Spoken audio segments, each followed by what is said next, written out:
Hello everyone, आज के इस वीडियो में मेंटल हेल्थ वाइवा या ऑस्पी से रिलेटेड ये सेकंड पार्ट है। ऑस्पी यानी objective structured practical examination. Question number 1, what is adaptive mood? Answer, adaptive mood is an emotion which means is that it promotes the human and animal ability to thrive because it allows interpersonal communication including cross-cultural communication. Question number 1, adaptive mood क्या है? Answer, यानी हालात के मुताबिक किसी भी मिजाज या मूड में ढल जाना। एडेप्टिव मूड एक इमोशन है यानी जज्बात है जो इंसानों और जानवरों की लोगों के साथ घुलने मिलने की सलाहियत या एबिलिटी को प्रमोट करता है। एडेप्टिव मूड लोगों को एक दूसरे से मेल जोल रखने की पोटेंशियल और टैलेंट को इंक्रीज करता है और इसमें क्रॉस कल्चरल कम्युनिकेशन भी शामिल है, यानी दुनिया के बहुत सारे दूसरे कल्चर के साथ कम्युनिकेशन, बातचीत या ताल्लुक़ रखना। Question number 2, what is maladaptive mood? Answer, maladaptive mood also known as affective disorders. It interferes with an individual's activities of daily living. It inability to adjust and to participate in particular setting. It altered in person's emotion manifested by depression or mania. Question number 2, यानी मैल adaptive mood क्या है? Answer, maladaptive mood यानी emotion या जज्बात में शिद्दत या खराबी है। मैल एडेप्टिव मूड को अफेक्टिव डिसऑर्डर भी कहा जाता है, यानी ये डिसऑर्डर नुमाया तौर पर ऑल्टर्ड यानी तगय्युर पजीर होते हैं, जिसकी वजह से पेशेंट बहुत ही शदीद जज्बात की ख़राबी का शिकार हो जाते हैं जो उनके इजहार करने या जवाब देने से पता चलता है।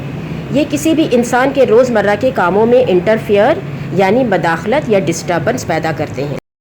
मैल एडेप्टिव मूड में ये सलाहियत नहीं होती है कि वो किसी भी ख़ास माहौल में ख़ुद को एडजस्ट कर सके या उसके सिचुएशन के मुताबिक ख़ुद को ढाल सके। ये इंसान के इमोशन या जज्बात को रद्दोबदल या अनस्टेबल करता है जो कि इंसान के अंदर डिप्रेशन और मीनिया की सूरत में ज़ाहिर होता है। Question number 3, what is major depression? Answer, major depression also called clinical depression और मेजर डिप्रेसिव डिसऑर्डर और mood disorder. It affects how a person feel, think and behave and can lead to a variety of emotional and physical problems. Question number 3, major depression क्या है? Answer, major depression को clinical depression या major depressive disorder या mood disorder भी कहा जाता है। Major depressive disorder इंसान की फीलिंग यानी महसूसात को, उसके सोचने के अंदाज को और बिहेव करने के तरीक़ों को मुतासिर या अफेक्ट करता है, जिसकी वजह से मुख्तलिफ़ किस्म के इमोशनल यानी जज्बाती और फिज़िकल प्रॉब्लम्स और मुश्किलात पैदा हो सकती है। पेशेंट में have trouble doing normal day to day activities and sometimes she may feel as if life isn't worth living. When a person यानी मेजर डिप्रेसिव डिसऑर्डर वाले पेशेंट को अपनी नॉर्मल रोज़मर्रा की एक्टिविटी में दुश्वारी हो सकती है और बाज़ औक़ात उसे ऐसा महसूस हो सकता है कि ज़िंदगी जीने के काबिल नहीं है। जब एक शख्स when a person most of the day nearly every day for at least 2 weeks remains number 1 in a depressive mood, Number 2, experience persistent and deep sadness and feeling of hopelessness. Number 3, sorrow, emptiness and despair. यानी जब एक शख्स दिन के ज़्यादातर हिस्से में तकरीबन हर रोज़ कम से कम 2 हफ्ते तक मुसलसल ये फीलिंग्स उसके अंदर बाकी रहती हो। नंबर 1, इंसान का हर वक्त डिप्रेसिव मूड में रहना। नंबर 2, वो मुसलसल डीप सैडनेस यानी गहरी दुख और मायूसी के एहसासात के साथ रहे। नंबर 3, किसी चीज़ का मुसलसल गम रहना। एम्प्टीनेस यानी खालीपन, यानी इंसान को ऐसा लगना कि अब उसकी ज़िंदगी में कुछ नहीं बचा, और मायूसी। Question number 4, what do you know about bipolar disorder? Answer, bipolar disorder also known as bipolar affective disorder. It is a mood disorder. It used to be called manic depression. Question number 4, bipolar disorder से क्या मतलब है? Answer, bipolar disorder ये mood disorder है।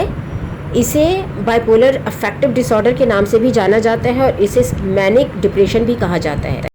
Bipolar disorder is a mental illness that cause unusual shift from an extreme high to an extreme low in a person's mood, energy, activity levels and concentration. These shifts can make it difficult to carry out day-to-day tasks. यानी bipolar disorder एक mental illness है, यानी जहनी बीमारी है जो किसी शख्स के मिजाज यानी मूड, एनर्जी, एक्टिविटी लेवल और कंसंट्रेशन में अनयूजुअल चेंज कॉज करती है, यानी गैर मामूली तब्दीलियों का बाइस बनती है, जिसमें इंसान का मूड एक्सट्रीम हाई से एक्सट्रीम लो की तरफ जा सकता है, यानी इंतहा की खुशी, एनर्जी से बहुत ज़्यादा खामोशी और डिप्रेशन की तरफ, जिसकी वजह से इंसान का अपने रोज़मर्रा के कामों को सरअंजाम देना या करना मुश्किल हो जाता है। Chapter altered thought process, schizophrenia. Question number 5, what is schizophrenia? Answer, schizophrenia is defined as mental disorder characterised by disordered thoughts and behaviours, hallucination and delusion. Answer यानी शिज़ोफ्रेनिया क्या है? आंसर, शिज़ोफ्रेनिया को मेंटल डिसऑर्डर के तौर पर बयान किया जा सकता है। इसकी खुसूसियत या कैरेक्टरिस्टिक्स बेतरतीब ख्यालात और बिहेवियर का होना, यानी शिज़ोफ्रेनिया का पेशेंट अपनी कोई भी बात तरतीब के साथ नहीं कर सकता। जैसे हम अपनी बात या कहानी को शुरू से आखिरी तक एक तरतीब से सुना सकते हैं, मगर ये लोग एक बात शुरू करते हैं, फिर फ़ौरन ही दूसरी बात, फिर तीसरी बात, ये कोई भी बात पूरी तरह नहीं कर सकते। इनका रवैया या बिहेवियर भी अजीब व गरीब होता है और ये हेलुसिनेशन और डेल्यूजन का शिकार रहते हैं। Schizophrenia refer to a class of disorders in which severe distortion of reality occurs, यानी शिज़ोफ्रेनिया को एक पूरी क्लास ऑफ डिसऑर्डर से रेफ़र करते हैं जिसमें हकीकत की शदीद डिस्टॉर्शन होती है, यानी हकीकत को पूरी तरह से मेंटल डिसऑर्डर की वजह से तोड़ मोड़ दिया जाता है। जैसे अगर कहीं पर झाड़ियाँ रखी हों या उगी हुई हों तो पेशेंट को बिल्ली या कोई खौफनाक जानवर नज़र आ सकता है, वो कहेगा नहीं वो कोई जानवर है। इन्हें अजीब व गरीब आवाज़ें भी सुनाई दे सकती हैं। Question number 6, what are the causes of schizophrenia? Answer, current theories of schizophrenia involve neuroanalytical and neurochemical abnormalities which might be induced either genetically or environmentally, like birth defects and viruses. Question number 7, what is psychoeducation? Answer, psychoeducation refer to the education offered to individual with a mental health condition and their families to help empower them and deal with their condition in an optimal way. Question number 7 यानी psycho education क्या है? Answer, psycho education से मुराद है mentally ill patient और उनकी family को दी जाने वाली तालीम, यानी साइको एजुकेशन हर पेशेंट की इंडिविजुअली तौर पर, यानी हर पेशेंट की अलग अलग उसकी जहनी सेहत या मेंटल हेल्थ की कंडीशन को मद्देनज़र रखते हुए उसे और उसकी फैमिली को एजुकेट करना, ताकि हम पेशेंट को इस काबिल बना सकें कि वो अपनी जहनी कंडीशन को बेहतर बनाकर बेहतर ज़िंदगी गुजार सके। Question number 8, what is electroconvulsive therapy, ECT? Answer, ECT means electroconvulsive therapy is a physical therapy in which with the help of electrodes electrical current is passed to the brain to produce generalized seizure to produce a therapeutic effect. Question number 8 यानी electroconvulsive therapy क्या है? Answer, electroconvulsive therapy एक physical therapy है जिसमें electrode की मदद से brain में इलेक्ट्रिकल करंट पास किया जाता है या भेजा जाता है, जिससे जनरलाइज सीजर यानी पूरे जिस्म में जनरली तौर पर झटके पैदा कर सकें, ताकि पेशेंट में इलाज या ट्रीटमेंट वाला असर पैदा हो और वो जहनी तौर पर बेहतरी की तरफ जा सके। Question number 9, what are the indications for electroconvulsive therapy?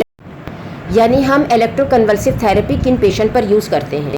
Answer, severe major depression वाले पेशेंट पर, शिज़ोफ्रेनिया शिज़ो अफेक्टिव डिसऑर्डर वाले पेशेंट पर, acute mania mood disorder with psychotic features and catatonia, intolerance to side effects of medication or other treatments, deterioration in condition और appearance of suicidality यानी जिनकी thinking suicide की तरफ होती है, agitation and aggression in people with dementia, neuroleptic malignant syndrome. Question number 10, what is substance abuse? Answer, substance abuse is when someone take drugs that are not legal. It's also when use alcohol, prescription medicine and other legal substances too much or in the wrong way. यानी substance abuse क्या है? Answer, जब कोई इंसान ऐसी नशा our दवाओं का यूज़ करता है जो कानूनी तौर पर इल्लीगल हो तो उसे सब्सटेंस एब्यूज़ कहते हैं। सब्सटेंस एब्यूज़ उस वक्त भी कहा जाता है जब कोई अल्कोहल यूज़ करता है या डॉक्टर की प्रिस्क्राइब की हुई ड्रग यानी डॉक्टर की तजवीज़ की हुई दवाओं का और दूसरी लीगल यानी कानूनी तौर पर जायज़ दवाओं का बहुत ज़्यादा या गलत तरीके से इस्तेमाल करता है। The practice of taking an excessive amount of drug in a manner that is detrimental to health, यानी नशा आवर चीज़ों या दवाओं का ज़रूरत से ज़्यादा क्वांटिटी में इस तरह यूज़ करना जो हेल्थ के लिए नुकसानदेह हो। Question number 11, what are the predisposing factors related to substance abuse, यानी सब्सटेंस एब्यूज़ की तरफ माइल करने वाले फैक्टर्स कौन से हैं?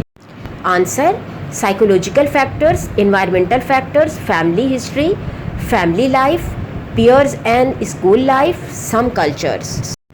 Question number 12, define violence.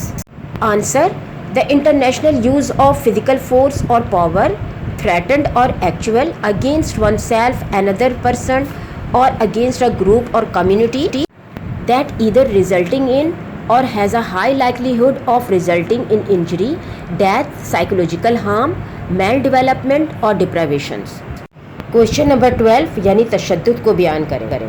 Answer, जिस्मानी ताकत यानी फिजिकल फोर्स या दूसरी ताकतों का जानबूझकर यूज़ करना, धमकी आमेज़ इशारे या असल में यानी हकीकत में किसी दूसरे इंसान के ख़िलाफ़ या किसी ग्रुप के ख़िलाफ़ या किसी कम्युनिटी के ख़िलाफ़ यूज़ करना जिसके नतीजे में इंजरी यानी चोट लगना, डेथ हो जाना या साइकोलॉजिकल हार्म यानी नफ्सियाती नुकसान का होना, यानी मेल डेवलपमेंट यानी किसी की तरक्की का रुक जाना या किसी की महरूमी या नाकामी का सबब बनना या बनने का इम्कान होना वायलेंस या तशद्दुद कहलाती है।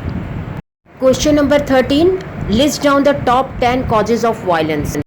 Answer, number 1 media, number 2 substance abuse, number 3 gangs, number 4 unemployment, number 5 weapons, number 6 poverty, number 7 peer pressure, number 8 broken homes, number 9 poor family environment, bad neighbourhood, number 10 intolerance, ignorance. Question number 14, what is addiction? Answer, addiction is a disease. It means persons can't stop using even when condition causes harm. Question number 14, लत लग जाना या आदी हो जाना क्या है? Answer, addiction एक बीमारी है। इसका मतलब ये है कि इंसान एडिक्शन उस वक्त भी नहीं छोड़ सकता जब इंसान की कंडीशन को नुकसान पहुंच रहा हो, यानी इंसान की सेहत ख़राब हो रही हो। Chapter self harm suicide. Question number 15, what is suicide? Answer, Suicide is the act of intentionally causing one's own death. Suicide is an event rooted in fear, anger, despair and loss of human touch. Question number 15, खुदकशी क्या है? Answer, Suicide जानबूझकर अपनी मौत की वजह बनने का act या अमल है। Suicide एक ऐसा वाक़या या इवेंट है जिसकी वजह खौफ, गुस्सा, मायूसी और ह्यूमन टच यानी इंसानी राब्ते का ख़त्म हो जाना है। Question number 16, what is suicidal attempt? Answer, a suicide attempt is an attempt to die by suicide that result in survival. The outcome often depend on the circumstances and is not within the person's control. Question number 16 यानी खुदकशी की कोशिश क्या है? Answer, suicidal attempt means खुदकशी के ज़रिए मरने की कोशिश है जिसका नतीजा ज़िंदा बच जाने की सूरत में होता है, जो कि हालात या सरकमस्टेंसेस पर मुनहसर होता है और ये उस शख्स के इख्तियार में नहीं होता है। Question number 17, how will you do stress management? Answer, number 1 by deep breathing exercise, number 2 self talk, number 3 time out away from home, number 4 living the situation, number 5 talking to someone, number 6 music, number 7 visualisation. Chapter geriatric mental health problems. Question number 18, definition geriatrics mental health और geriatrics health. Answer, geriatric health is the physical mental health to meet their long term care needs, improve their quality of life and maintain their independence as long as possible. Question number 18 यानी geriatric health क्या है? Answer, geriatric health बूढ़े लोगों यानी 65 year से ज़्यादा उम्र के लोगों की physical, mental and social health की केयर है, यानी इनकी नीड्स यानी ज़रूरतों को पूरा करने, इनकी क्वालिटी ऑफ लाइफ को बेहतर बनाने और जब तक पॉसिबल हो इनकी आज़ादी को बरकरार रखने की पूरी कोशिश को जेरियाट्रिक हेल्थ कहते हैं। Question number 19, list the component that decline the cognition in older clients, यानी ऐसे कंपोनेंट की लिस्ट बताएं जो ओल्डर पेशेंट की ज़हनी कॉग्निशन को कम या डिक्रीज कर देते हैं। Answer, number 1 dementia, example Alzheimer's disease, number 2 delirium, number 3 depression. Question number 20, which are the geriatrics mental health problems, यानी जेरियाट्रिक्स मेंटल हेल्थ प्रॉब्लम्स कौन से हैं। Answer, mental health problems are common among geriatrics patient, it में includes, यानी geriatric patient में mental health से related problems common हैं जिसमें शामिल है आइसोलेशन अमंग अदर्स, यानी दूसरों के दरमियान तन्हाई महसूस करना, affective and anxiety disorder, dementia and साइकोसिस, sleep and behavioural disorder, cognition deterioration और confusional state as a result of physical disorders. Question number 21, what is tertiary prevention. Answer, the third phase or a level of health care concerned with promotion of independent function and prevention of further disease related deterioration, यानी tertiary prevention क्या है। Answer, tertiary prevention ये देखभाल या care की तीसरा मरहला है या थर्ड लेवल है। टर्शरी प्रिवेंशन इंडिपेंडेंटली काम करता है, ये प्राइमरी या सेकेंडरी प्रिवेंशन का मोहताज नहीं होता, यानी इन पर डिपेंड नहीं करता है, बल्कि इंडिपेंडेंटली यानी आज़ादाना काम करता है। टर्शरी प्रिवेंशन हेल्थ को प्रमोट करता है और बीमारियों को मज़ीद ख़राब होने यानी कॉम्प्लिकेटेड होने से बचाता है। Question 22, what is mental health rehabilitation. Answer, rehabilitation can define as number 1 a whole system approach to recovery from mental ill health which maximize an individual's quality of life, यानी होल सिस्टम अप्रोच एक ऐसा निज़ाम या system है जो किसी भी इंसान या पेशेंट को उसकी मेंटल इलनेस से रिकवरी की तरफ यानी सेहत याबी की तरफ ले जाता है और उसकी क्वालिटी ऑफ लाइफ यानी ज़िंदगी के मेयार को बेहतर से बेहतर कर देता है। Number 2 social inclusion by encouraging their skills, यानी इनकी स्किल्स या महारत की हौसला अफजाई करके इन्हें सोशलाइज करना या सोशल होने में मदद करना। Number 3 promoting independence and autonomy, यानी इनकी आज़ादी और ख़ुद मुख्तारी को प्रमोट करना। Number 4 give patients hope for the future which leads to successful community living through appropriate support, यानी मुनासिब सपोर्ट के ज़रिए पेशेंट में बेहतर फ्यूचर की उम्मीद पैदा करना जो कम्युनिटी में कामयाबी के साथ ज़िंदगी गुजारने का बाइस हो। Question number 23, how many types of rehabilitation are there. Answer, there are 3 types of rehabilitation, number 1 domestic, number 2 occupational, number 3 social. Question number 24, what should be the response of community towards rehabilitation needs. Question number 24 यानी rehabilitation यानी बहाली की ज़रूरियात के लिए community का क्या response होना चाहिए या रद्द-ए-अमल होना चाहिए। Answer, number 1 it is important to recognize communities and individuals and their family members rehabilitation within the community, यानी ये बहुत ज़्यादा ज़रूरी है कि कम्युनिटी को और कम्युनिटी के अफराद को और उनकी फैमिली को कम्युनिटी के अंदर मौजूद रिहेबिलिटेशन को पहचानना चाहिए कि किस तरह की कम्युनिटी रिहेबिलिटेशन कम्युनिटी में मौजूद है और हमें इससे क्या फ़ायदा हो सकता है। Number 2 community understand the problems that arises for rehabilitation, यानी कम्युनिटी और कम्युनिटी के लोग इस प्रॉब्लम को समझते हैं कि अगर कम्युनिटी में रिहेबिलिटेशन सेंटर मौजूद हो तो कम्युनिटी में पैदा होने वाले मसाइल को आसानी से सॉल्व या रिकवर किया जा सकता है।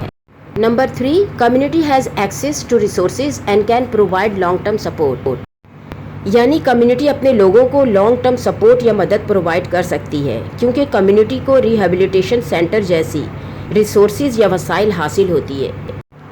इसके कुछ रिमेनिंग क्वेश्चन आंसर वीडियो के 3rd पार्ट में है। अगर ये वीडियो आपके लिए हेल्पफुल है तो इसे लाइक करें, मेरे चैनल को सब्सक्राइब करें और अपने दोस्तों के साथ शेयर करें और कमेंट करके ज़रूर बताएं कि आपको ये वीडियो कैसी लगी। Thank you for watching.